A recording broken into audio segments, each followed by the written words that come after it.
اعوذ باللہ من الشیطان الرجیم بسم اللہ الرحمن الرحیم اللہم صلی علی محمد وعلی آلہ وصحابہ اجمعین۔ آج کا موضوع گفتگو ہے قوم عاد۔ طوفان نوح کی تباہی کے بعد اللہ تعالی نے سرزمین عرب پر ایک ایسی قوم پیدا فرمائی جو دنیا میں سب سے زیادہ طاقتور، مضبوط اور توانا اثرات پر مشتمل تھی۔ یہ لوگ جسمانی خوبصورتی، سرخ و سفید رنگت اور وجاہت میں اپنا ثانی نہیں رکھتے تھے۔ مال و دولت کی فراوانی، شاندار تہذیب و تمدن اور شان و شوکت سمیت دنیا کی ہر آسائش انہیں میسر تھی۔ قرآن کریم میں ارشاد باری تعالیٰ ہے، ان جیسی کوئی اور قوم اور ملکوں میں پیدا نہیں کی۔ مورخین لکھتے ہیں کہ عاد نام کا ایک شخص حضرت نوح علیہ السلام کی چوتھی نسل میں ان کے بیٹے سام کی اولاد میں سے تھا۔ چنانچہ اس کی پوری اولاد اور آل قوم عاد کے نام سے مشہور ہو گئی۔ یہ اعرابی تھے جو بہت لمبے اور مضبوط ستونوں پر قائم عالی شان محلات میں رہا کرتے تھے۔ قرآن مجید میں انہیں ارم ذات العماد یعنی ستونوں والے کے نام سے یاد کیا ہے۔ ارم ان کا بہت خوبصورت شہر تھا۔ یہ علاقہ آج کل عمان کا حصہ ہے۔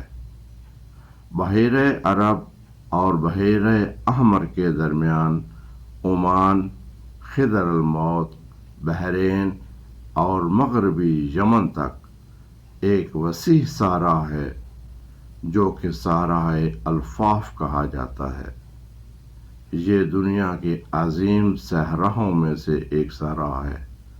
اس میں باریک اور سفید ریت کے کئی فٹ اونچے ٹیلے ہیں، جہاں پر کوئی بھی چیز پھینکی جائے تو منٹوں میں غائب ہو جاتی ہے۔ کسی زمانے میں یہ دنیا کا سرسبز و شاداب علاقہ تھا اور وہاں یہ قوم عاد آباد تھی۔ آج یہ بھیانک صحرا اللہ تعالی کی کھلی نشانیوں میں سے ایک اور اہل زمین کے لیے جائے عبرت ہے۔ حالیہ دور میں ایک شہر کے جو زیر زمین آثار دریافت ہوئے ہیں، ان سے پتہ چلتا ہے کہ اس شہر کی فصیل پر 30 ستون نما مینار بنائے گئے تھے، اور کہا جاتا ہے کہ یہ شہر شداد نے خصوصی اہتمام کے ساتھ بسایا تھا، جو اس قوم کا بہت بڑا بادشاہ تھا اور قد و قامت اور جسمانی طاقت کے لحاظ سے دنیا میں اس کا کوئی ثانی پیدا نہیں ہوا تھا۔ اس طرح اس قوم نے جس معیار اور انداز کی تعمیراتیں کیں، اس جیسی اس سے پہلے دنیا میں کسی قوم نے نہیں کی تھی۔ شاید اسی لیے یہ جگہ شداد کے لیے جنت ارضی کے نام سے مشہور ہو گئی، تاکہ لوگ آخرت کی جنت کے بدلے اس جنت کو اختیار کر لیں۔ مگر جب یہ عالی شان محلات تیار ہو گئے اور شداد نے ان میں جانے کا ارادہ کیا، تو ان پر اللہ تعالی کا عذاب نازل ہوا اور وہ سب ہلاک ہو گئے اور وہ محلات بھی مسمار ہو گئے۔ ایک اور روایت کے مطابق عاد کے بیٹے شداد نے جب جنت کے نام اور خصوصیات کے متعلق سنا، تو اس نے زمین پر ایسے ہی جنت بنانے کا ارادہ کیا اور عدن کے ایک شہر میں تعمیراتی کام شروع کر دیا، اور کہا جاتا ہے کہ ایک طویل عرصے کی شب و روز محنت کے بعد دنیا میں ایک ایسی خوبصورت جنت بنا دی گئی جس میں شاندار محل بھی تھے اور نہریں اور آبشاریں بھی۔ شداد کی عمر 900 سال تک پہنچ چکی تھی۔ ایک دن اس نے قوم عاد کے لوگوں کو جنت کے دیدار کی دعوت دی اور لوگوں کے ہمراہ جنت کی طرف روانہ ہوا۔ ابھی شہر ارم کے عالی شان دروازے کے قریب ہی پہنچا تھا کہ رب ذوالجلال کے عذاب نے آ گھیرا۔ یوں شداد اپنی جنت کے ساتھ زمین میں زندہ دفن ہو گیا۔ طوفان نوح کے بعد عاد ہی وہ پہلی قوم تھی جو بتوں کی پوجا کرتی تھی۔ ایک مورخ کا کہنا ہے کہ قوم عاد ایک نہایت زور آور اور بہادر قوم تھی۔ وہ سب بت پرست تھے۔ مختلف کتب میں ان کے بتوں کے مختلف نام بیان کیے گئے ہیں۔ کفر و شرک کے سمندر میں غرق قوم عاد کی بدعمالیاں جب اپنی انتہا کو پہنچ گئیں تو اللہ تعالی نے انہی کی قوم کے ایک نیک اور صالح بندے کو ان پر پیغمبر بنا کر مبعوث فرمایا۔ حضرت ہود قوم عاد کی سب سے معزز شاخ خلود کے ایک خوبصورت شخص تھے۔ حضرت ہود علیہ السلام نے ان سے کہا کہ بھائیو، ایک اللہ ہی کی عبادت کرو، اس کے سوا کوئی تمہارا معبود نہیں۔ قوم عاد کے سرداروں نے جواب دیا کہ تم ہمیں احمق نظر آتے ہو اور ہماری نظر میں تم جھوٹے ہو۔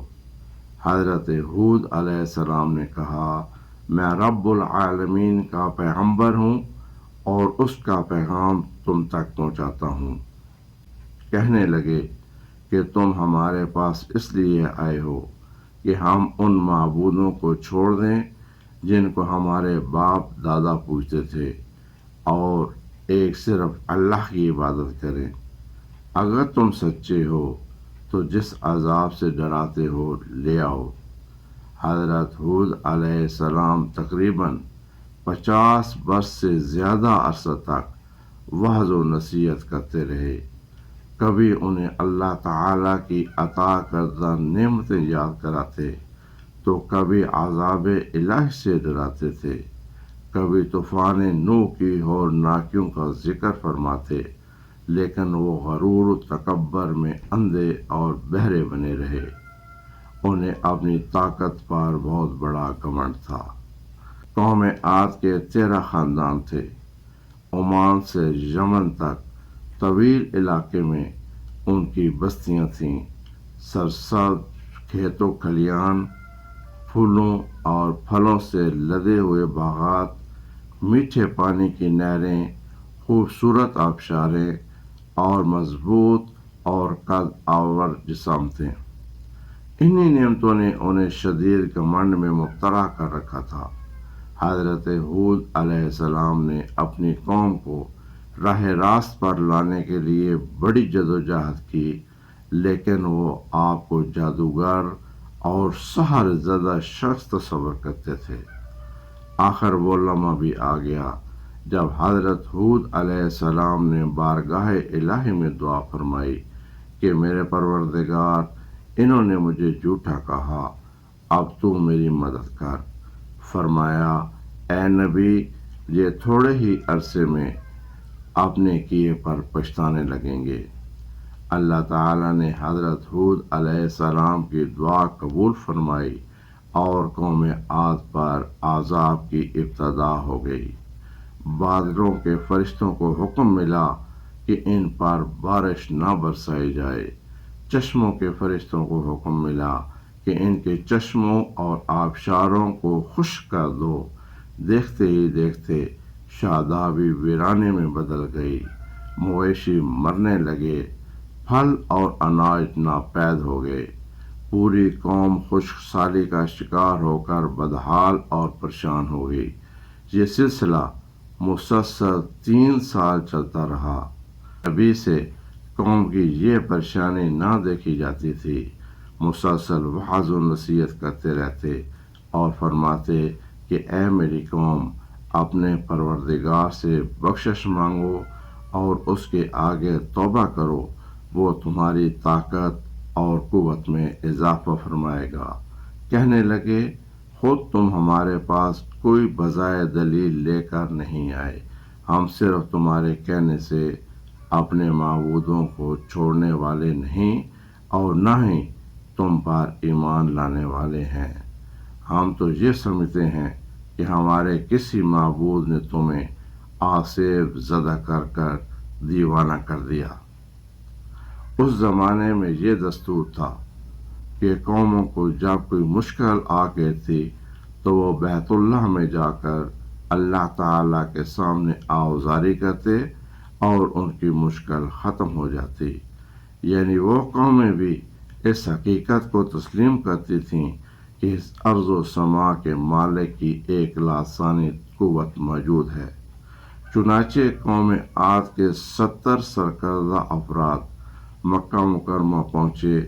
یہاں معاویہ بن دکر کی حکومت تھی۔ معاویہ کی ماں کا تعلق قوم عاد سے تھا۔ معاویہ نے ان کی خوب آؤ بھگت کی۔ یہ لوگ 1 ماہ تک یہاں رہے اور بارش کے لیے دعا مانگتے رہے۔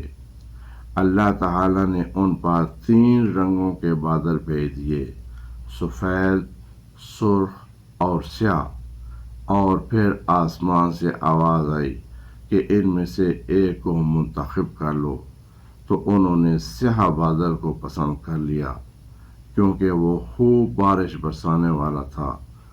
پھر آواز آئی کہ تم نے ہلاکت اور تباہی کو پسند کر لیا۔ اللہ تعالیٰ نے سیاہ بادل کو ان پر بھیج دیا اور وہ خوشی کے شادیانے بجانے لگے۔ ارشاد باری تعالیٰ ہے، جب انہوں نے اس عذاب کو دیکھا جو بادل کی صورت ان کے میدانوں کی طرف آ رہا تھا، تو کہنے لگے، یہ تو بادل ہے جو ہم پر برس کر رہے گا۔ تو اللہ تعالیٰ نے فرمایا، نہیں، بلکہ یہ وہ چیز ہے جس کے لیے تم جلدی کرتے تھے، یعنی آندھی جس میں درد دینے والا عذاب بھرا ہوا ہے۔ یہ ہر چیز کو اپنے پروردگار کے حکم سے تباہ کیے دیتی ہے۔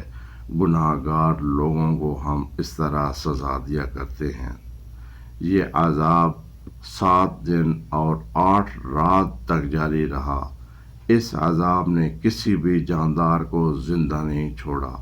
حضرت ابن عمر رضی اللہ تعالی عنہ سے مروی ہے کہ آپ صلی اللہ علیہ وآلہ وسلم نے فرمایا، وہ آندھی جس سے قوم عاد ہلاک ہو گئی تھی، اللہ تعالیٰ نے ان کے اوپر صرف ایک انگوٹھی کی مثل ہوا کھولی تھی۔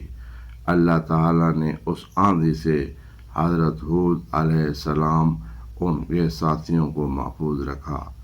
یہ تھے حالات قوم عاد کے۔ اللہ تعالیٰ سے دعا ہے کہ رب ذوالجلال ہمیں اپنی نافرمانی سے بچائے۔ آمین۔ والسلام علیکم ورحمۃ اللہ وبرکاتہ۔